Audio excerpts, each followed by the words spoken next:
एक बार रावण ने भगवान शिव को प्रसन्न करने के लिए हिमालय पर घोर तपस्या की।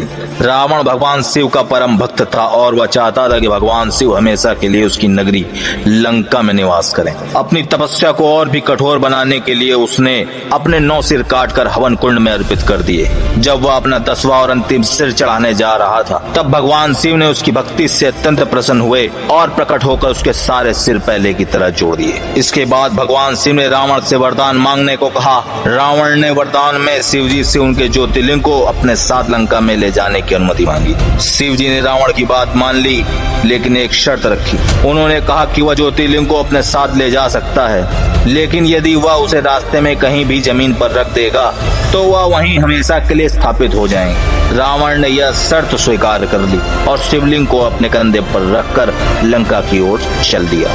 देवता इस बात से चिंतित हो गए।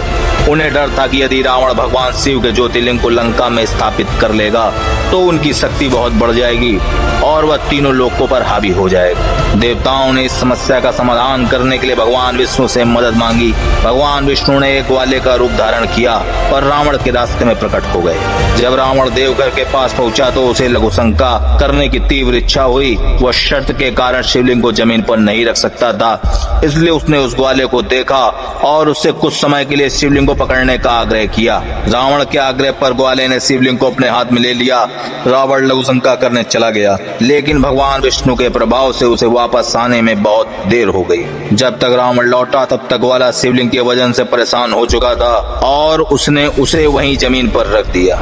जब रावण वापस आया तो उसने देखा कि शिवलिंग जमीन पर रखा हुआ है। उसने लाख कोशिश की पर वह शिवलिंग को जमीन से हिला नहीं पाया। क्रोध में आकर उसने शिवलिंग पर अपने अंगूठे से जोर से दबाया, जिससे शिवलिंग थोड़ा सा धंस गया। निराश होकर रावण खाली हाथ ही लंका चला गया। इसके बाद ब्रह्मा, विष्णु और अन्य देवताओं ने उस स्थान पर आकर शिवलिंग की पूजा की और उसे वहीं स्थापित कर दिया। इस प्रकार देवघर में वैद्यनाथ ज्योतिर्लिंग की स्थापना हुई। वैद्यनाथ इसलिए कहा जाता है कि भगवान शिव ने रावण के सिरों को फिर से जोड़कर उससे स्वस्थ किया। इसे वे वैद्य कहलाए। कारण कि इस धाम को बाबा वैद्यनाथ नाम से जाना जाता है। और वीडियो के लिए चैनल सब्सक्राइब और वीडियो को लाइक करना ना भूलें। हर हर महादेव।